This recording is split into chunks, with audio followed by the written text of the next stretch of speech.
சிவகங்கையில் மத்திய இணையமைச்சர் எல் முருகன் செய்தியாளர்களை சந்தித்தார். அப்போது தன் தேவைக்காகவும் ஆட்சியில் பங்கு கேட்பதற்காகவும் தான் திமுகவை திருமாவளவன் மிரட்டுகிறார்.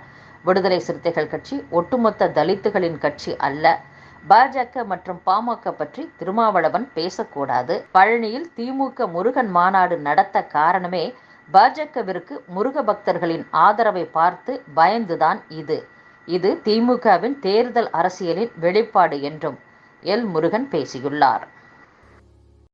மார்க்சிஸ்ட் கம்யூனிஸ்ட் மாநில செயலர் பாலகிருஷ்ணன் அறிக்கை ஒன்றை வெளியிட்டுள்ளார். அதில் தமிழக மீனவர்களை கைது செய்தும் உடைமைகளை முடக்கியும் அச்சுறுத்தி வரும் இலங்கை கடற்படையின் அட்டூழியம் தற்போது மீனவர்களை மொட்டையடித்து அவமதிக்கும் அநாகரிக எல்லைக்கு சென்றுள்ளது. இலங்கை கடற்படையின் அராஜக போக்கை மார்க்சிஸ்ட் கம்யூனிஸ்ட் மாநில செயற்குழு வன்மையாக கண்டிக்கிறது. இலங்கை அரசையும் மீனவர்கள் பிரச்சனையில் பாராமுகமாக உள்ள மத்திய அரசையும் கண்டித்து ராமேஸ்வரத்தில் வரும் 20ஆம் தேதி கண்டன ஆர்ப்பாட்டம் நடத்தப்படும் என்று தெரிவித்துள்ளார். புதுக்கோட்டையில் முன்னாள் அமைச்சர் சி. விஜயபாஸ்கர் செய்தியாளர்களை சந்தித்தார். அப்போது அதிமுக ஆட்சி காலத்தில் துவங்கப்பட்ட அம்மா மினி கிளினிக்கை அரசியல் காழ்ப்புணர்ச்சி காரணமாக திமுக அரசு மூடிவிட்டது. தற்போது அரசு மருத்துவமனைகளில் அமைச்சர் மா. சுப்பிரமணியன் ஆய்வுக்கு செல்லும் போது அங்கு மருத்துவர்கள் இல்லாத நிலைதான் தமிழகத்தில் உள்ளது. அரசு மருத்துவமனைகளில் துவங்கப்பட்ட அம்மா உணவகங்களும் தற்போது செயல்படவில்லை. சுகாதாரத்துறை அமைச்சர் மா. சுப்பிரமணியன் பேசுவதை குறைத்துவிட்டு செயல்பாட்டில் கவனம் செலுத்த வேண்டும் என்று முன்னாள் அமைச்சர் சி. விஜயபாஸ்கர் பேசியுள்ளார்.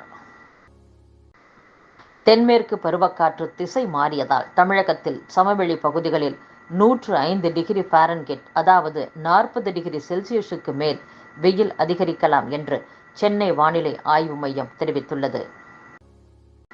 கொரோனா தொற்று காலத்தில் பலர் மது இன்றி உடல்நலம் பாதிக்காமல் இருந்துள்ளனர். அதனால் படிப்படியாக மது ஒழிப்பு என்பது சாத்தியம்தான் என்று அமமுக பொதுச் செயலாளர் டிடிவி தினகரன் கூறியுள்ளார்.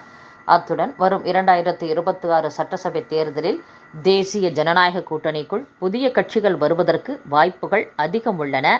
முதலமைச்சர் ஸ்டாலின் வெளிநாடு சென்று திரும்பியது எங்க வீட்டுக்காரரும் கச்சேரிக்கு சென்று வருகிறார் என்று சொல்லும் கதைதான்.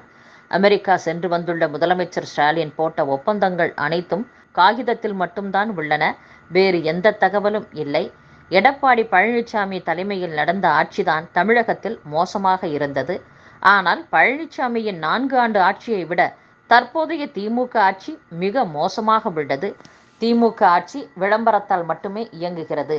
அதனால் தமிழக மக்கள் அதிருப்தியில் உள்ளனர். கடந்த நாடாளுமன்ற தேர்தலில் பணத்தை பயன்படுத்திதான் வலுவான திமுக கூட்டணி வெற்றி பெற்றுள்ளது.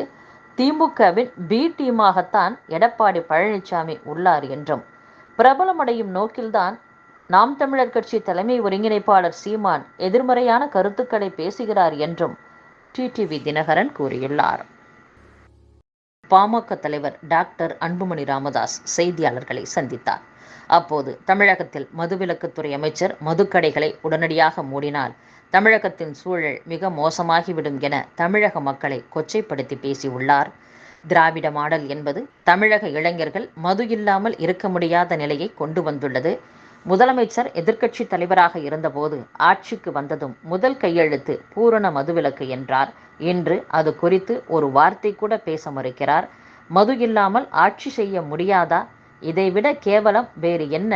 உடனடியாக மதுவிலக்கை அமல்படுத்த வேண்டும். பாமக ஜாதி கட்சி என்றால் விடுதலை சிறுத்தைகள் என்ன கட்சி?